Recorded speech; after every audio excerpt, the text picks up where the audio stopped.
Hey guys, welcome to another follow along video. So this video is super important that you do with me so you can go through the assignment, okay? So a couple of things before we start, and I'm just going to make myself a little bit smaller. Let me do the magic touch and boom, look at that. I'm the king of TikTok transitions here. Okay, so let me start over here actually. So this is the page for the assignment. So a couple of things before you start the assignment.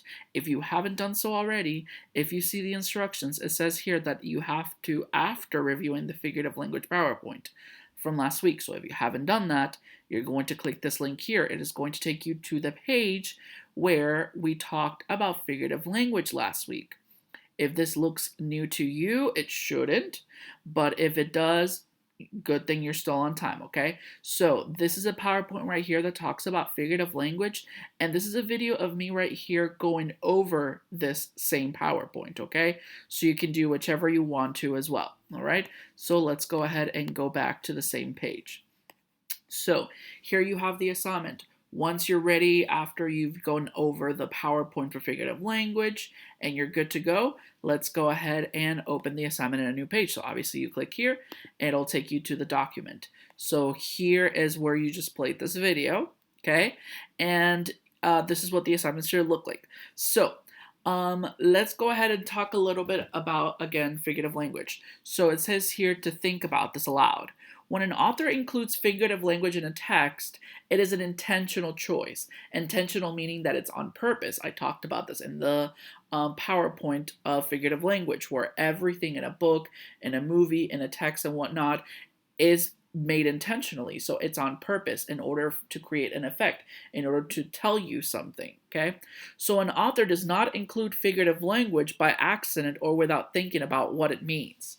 So as a reader, our job is to understand how the figurative language contributes to the overall theme or meaning of the text. It is not enough to just identify the figurative language, because I know for a fact you can identify it. Okay, but we also have to figure out what effect it has on the audience and the overall message that the author is trying to attempt to convey to the reader. So what the author is trying to say to you through the figurative language. So let's think back on the story of Harrison Bergeron, okay? So thinking about Harrison Bergeron, the author describes as Harrison and the ballerina leaping like deer on the moon. That's the part where Harrison barges into the studio, and the ballerinas are there, and he takes the ballerina, takes off her handicaps, and they both start dancing to the point where they're leaping like deer in the moon, or on the moon. So think about this. The author could have just said that they jumped really, really high. You could have understood that right off the bat, right? However, instead, the author chooses to say that they leaped like deer on the moon. So let's go ahead and break that down. Why deer? Well, I know that the deer are graceful and pretty. They have long legs, and they can jump over high fences to go places that they aren't supposed to. And if you want to, there's a video there that you can see literally deer jumping over a fence that looks almost impossible to jump over, okay? So maybe the author chose to describe them as deer because they are wild and graceful and free. So they compared them, instead of just saying that there were people, they tried to compare them to deer because they're wild and graceful and free. Okay, and what about the moon part? Well, I know that on the moon there is less gravity. I know that for sure. So when an astronaut jumps, what happens is that they go a little bit higher, okay? So also I know that no one lives on the moon as well. Well, there's another video of astronauts hopping around the moon, okay? So maybe what the author is trying to say here is that they're using the moon to exaggerate how high they were jumping, but also saying that Harrison and the ballerina weren't obeying any of the laws, because obviously they were on Earth, not even the laws of gravity. So they are totally free, okay? So you have them comparing them as deer leaping on the moon, because we have these majestic creatures, okay, that are free and wild and beautiful, and they're jumping like they're on the moon, so they're floating up. That's way better than just saying that they jumped really, really high, right? Okay, so that's the purpose here. So that's great, okay?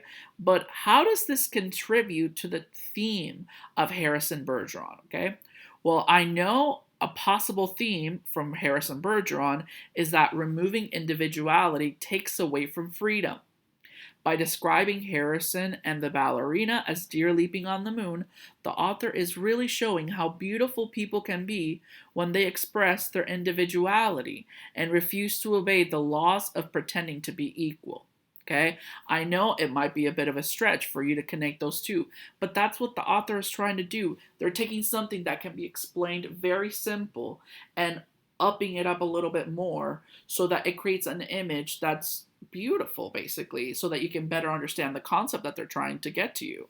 Okay, so now this is what I'm going to do. I'm going to take the same example that I just explained to you and I'm going to put it in a chart, the chart that you see right here. Okay, so if I put all these details into a chart, it'll look like this.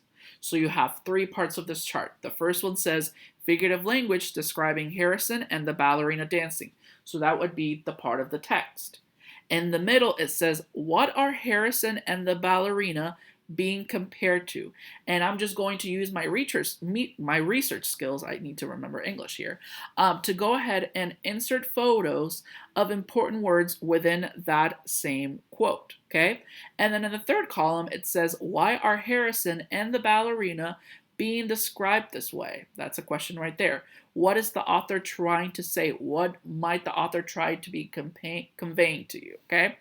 So for example, here on the figurative language describing Harrison and the ballerina, I have filled out that they leaped like deer on the moon, okay? So I'm thinking here of what are the important words that they're being compared here. So I'm thinking about leaping deer, okay? And then also someone jumping on the moon. So here I added a picture of a deer leaping, look at that. And then I also added a man on the moon jumping, okay? So now that I have those two important words, the words that are trying to be described here, okay, which is being basically a simile here, why are Harrison and the ballerina being described this way?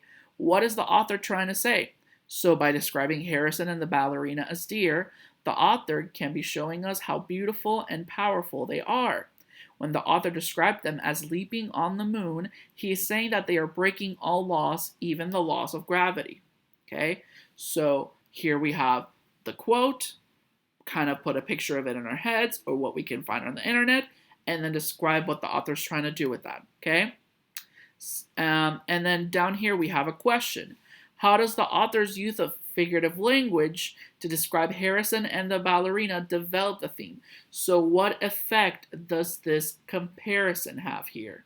So the answer here would be by describing Harrison and the ballerina as deer leaping on the moon, the author is really developing the theme by showing how beautiful people can be when they express their individuality and refuse to obey the laws of pretending to be equal. Okay, what is the author trying to say or trying to convey to you by comparing these two things? Okay, so that was an example from Harrison Bergeron, okay? Now let's go back to the text of this week and let's talk about the pedestrian. So now let's try to break down some of the figurative language here.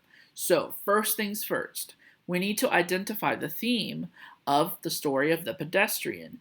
Now the first question that you have to complete is, what is the theme or overall message of the pedestrian? So if you read the pedestrian, you know that you have this man who is walking the streets alone and sees into all these houses. Well, people are basically zombies attached to their TVs, okay? So, and then gets arrested for being too progressive thinking or too regressive, as the story says. When you think about the word regressive, it's saying that they're not thinking forward. So they're not like basically like forward thinking, okay?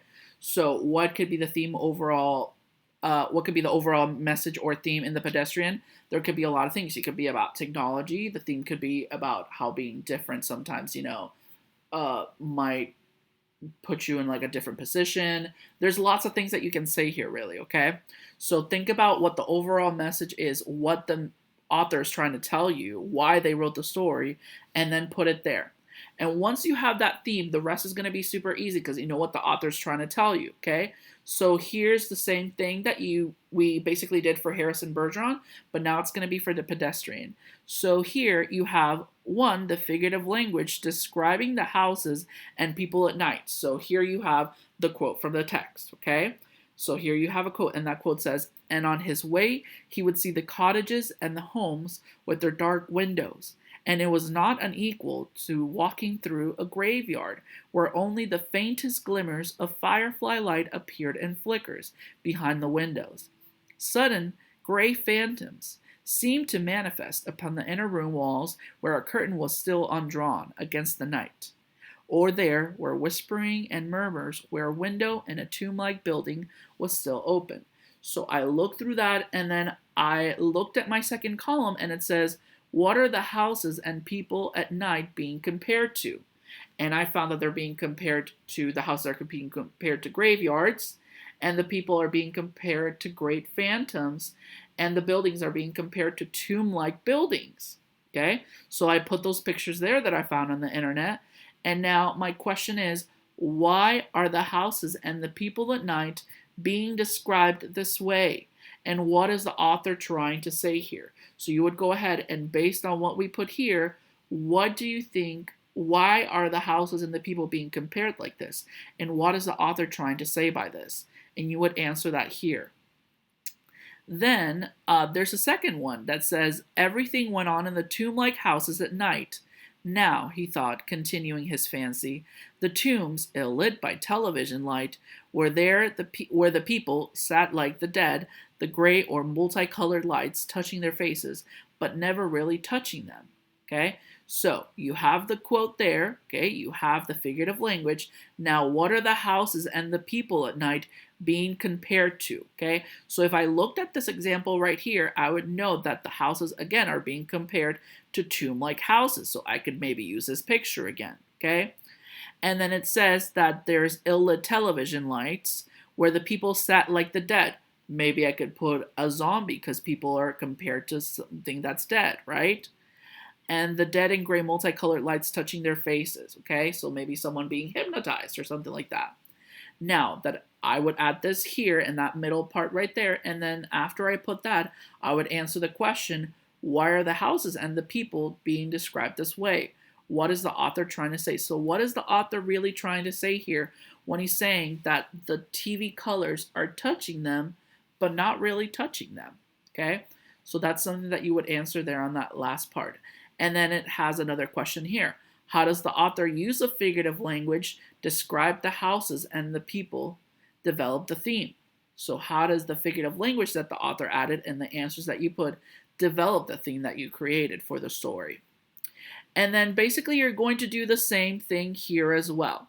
Okay, so you have 3 more that you have to complete there. So you have, again, the figurative language on the first column.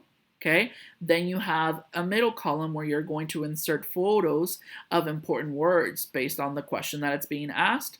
And then the last column would be another question as well. Okay, so that's pretty much what the assignment is going to be. Okay, it's pretty repetitive. Once you do the first and the second one with me, you will kind of get the hang of that. So if you have any questions, make sure that you let me know, and have fun.